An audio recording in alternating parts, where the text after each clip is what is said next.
Why is Hollywood treating Pedro Pascal like some miracle cure nobody asked for?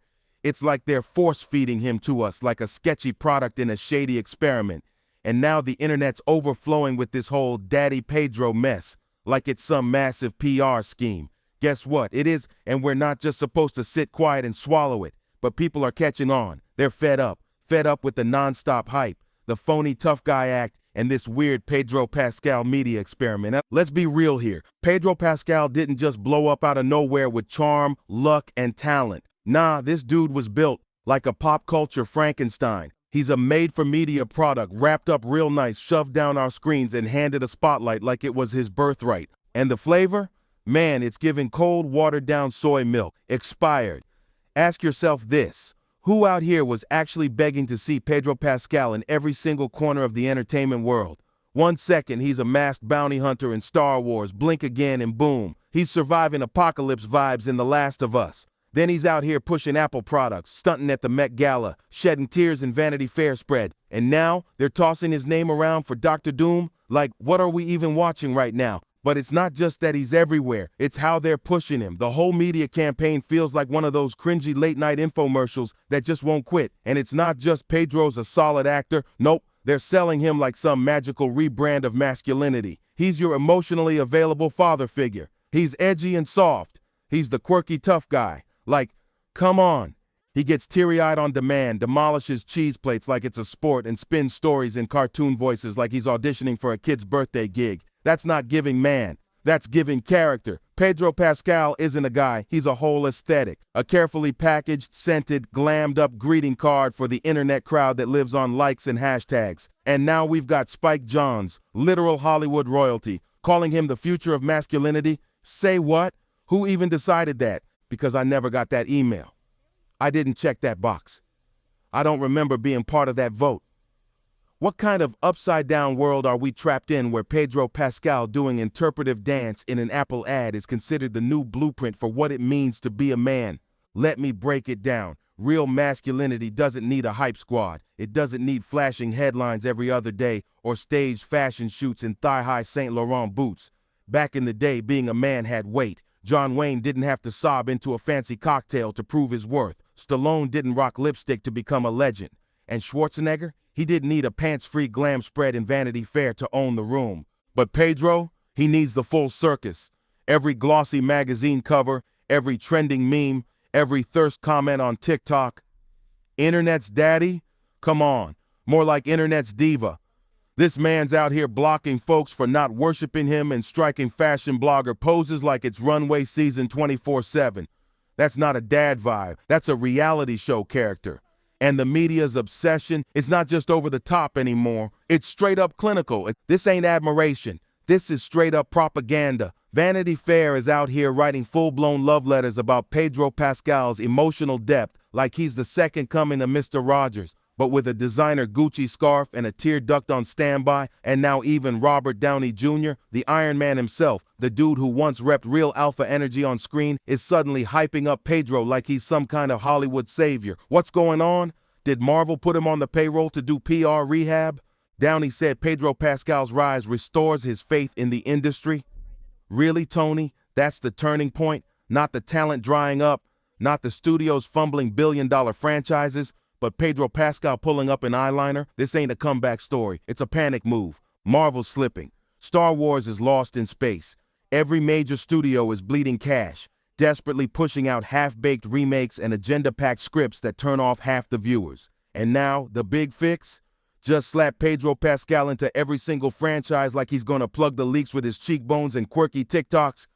But here's the problem. Folks aren't buying the act anymore. The glow-up's starting to fade, and the crowd's growing restless. Pedro's officially crossed into Meghan Markle territory, overexposed and underwhelming. We've seen all the gimmicks now, including that bizarre rainbow-splashed Apple commercial where he tiptoes around like every month is Pride Month. What was that? Edgy? Empowering? Nah. It felt like a painfully awkward, try-hard performance meant to fake relatability while low-key promoting overpriced AirPods made by workers trapped in real-life sweatshop conditions. That's not art. That's just insulting.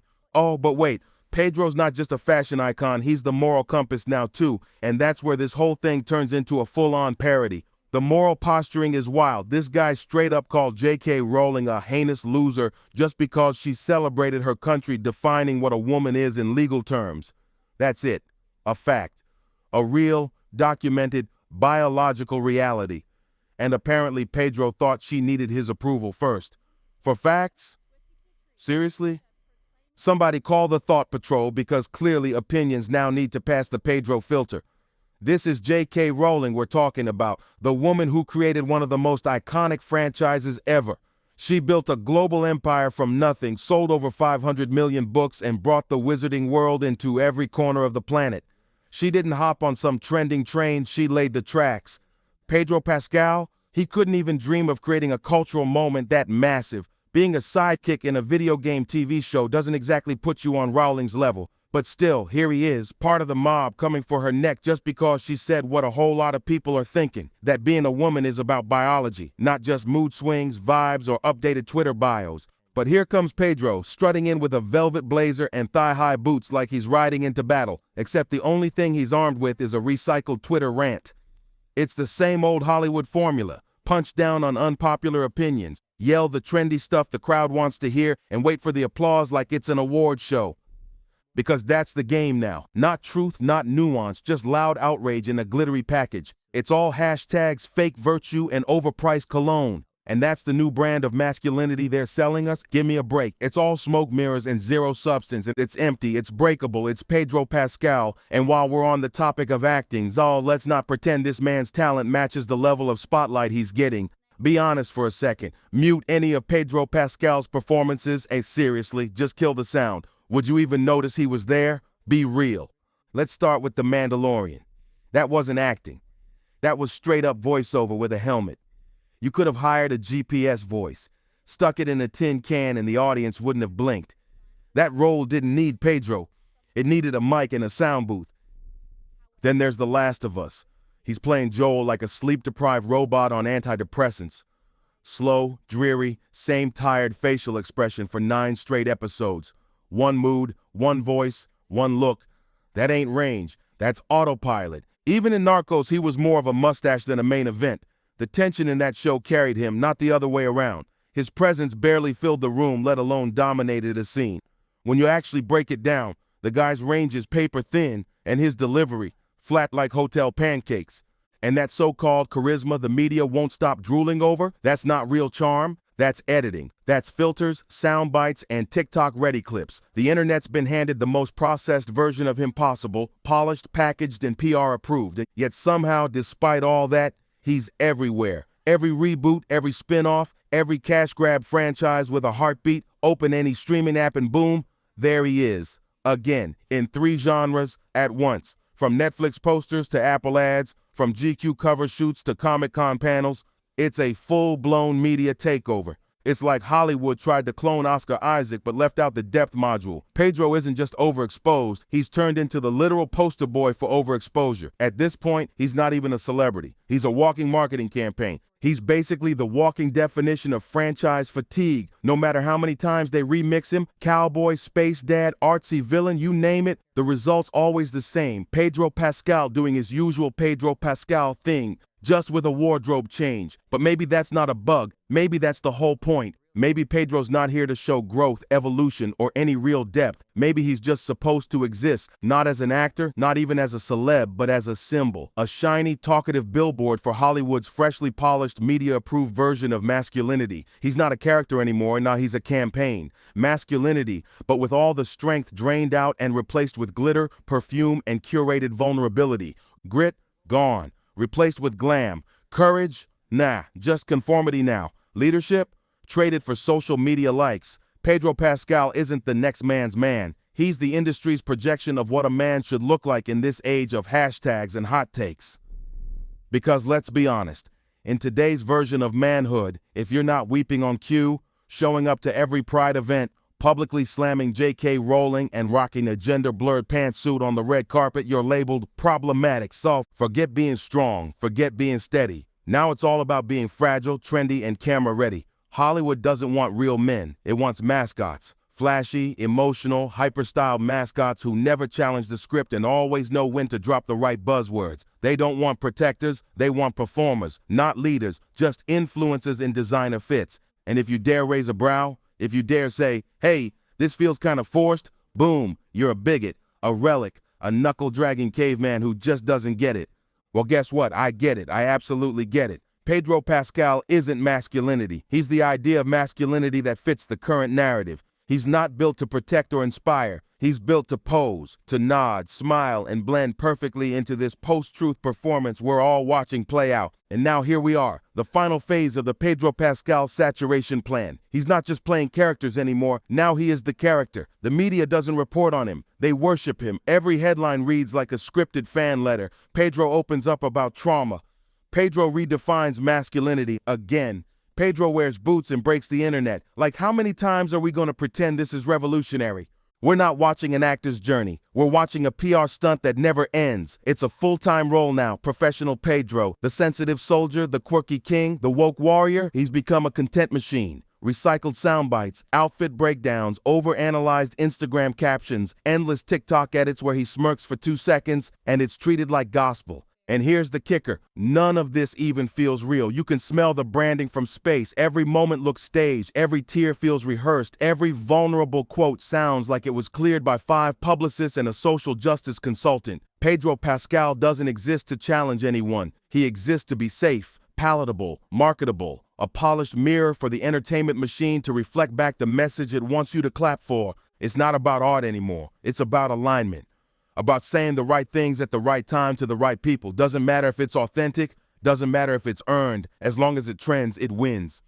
So when people say Pedro Pascal is everywhere, they're right, but it's not because of talent, timing, or truth. It's because he became the product, and Hollywood can't stop selling him. But here's where it gets darker. Pedro Pascal isn't just a product. He's the template, the blueprint for what Hollywood wants every leading man to become. Harmless, heavily styled, and hyper-controlled. No edge, no conviction, no real backbone, just a constant performance of whatever's trending. The industry isn't just obsessed with Pedro, it's building more Pedros. Studios are already scanning the room for the next soft-spoken, camera-ready, ultra-sensitive ally they can dress up and send to the red carpet with a glitter pin and a politically correct soundbite. They're not casting men anymore. They're assembling avatars. Pick your buzzwords, sprinkle in some trauma, add a few vulnerable moments, and boom, instant media darling. And if anyone dares to stand outside this mold, anyone who speaks with too much certainty, who doesn't apologize fast enough, who shows actual strength or conviction, they're branded dangerous. Problematic. The media machine fires up, the hashtags fly, and just like that, you're erased. Meanwhile, Pedro keeps climbing, not because of groundbreaking roles or undeniable skill, but because he plays the game better than anyone else. He cries when he's supposed to, he tweets the approved opinions, he shows up to Fashion Week in a lace top and gets praised like he cured disease. That's not rebellion, that's obedience in high heels. And behind the glam, behind the praise, there's a quiet truth no one wants to say. This isn't about Pedro Pascal anymore. It's about control. Control over the image of men, control over what's allowed to be celebrated, and control over who gets the spotlight and who gets shut out. Pedro's just the face of it, the friendly frontman of a movement that looks progressive on the surface, but underneath, it's all strategy, censorship, and scripted applause. Pedro Pascal's masculinity, man, it's been market-tested, safety-checked, and pre-approved for maximum performative impact. Designed to impress the media and offend anyone who still remembers what being a man used to mean. And the wildest part, they're selling this whole thing as progress, like swapping out real strength for unstable emotions in a glitter jacket is some kind of next-level evolution, as if tossing insults at J.K. Rowling somehow makes you a more enlightened man than standing firm for what you believe in. Let's be real. This ain't progress. It's regression dressed in designer. Masculinity isn't about viral tweets and cry sessions for clout and Vanity Fair. It's not about chasing likes or being relatable to whoever's trending this week on Twitter. Masculinity is showing up when it counts. It's having discipline. It's standing strong without needing a spotlight and staying silent when there's nothing worth proving. It's protecting what matters. And it definitely ain't about chasing every algorithm shift with a new persona and wardrobe change. So if this watered down, hyper-emotional, media-manufactured version of manhood works for someone, cool, go for it. But let's stop pretending it's the universal gold standard. Let's quit acting like Pedro Pascal is the ultimate male blueprint, because guess what? The comments aren't buying it, the backlash is loud, and the more you force him down people's feeds, the more exhausted they get. Pedro Pascal isn't capturing hearts anymore. He's draining them. So to Hollywood, we see it. The spin, the strategy, the scripted authenticity, and we're done. This isn't a cultural victory. It's the industry's cry for attention as it slides into irrelevance. And Pedro, you've had your spotlight several times over. Might be time to step back, hit pause, and let the silence speak for once. Because trust us, we've heard more than enough. If you're tired of the Hollywood circus and want more truth, more fire, and zero fluff, smash that subscribe button. This ride's just getting started.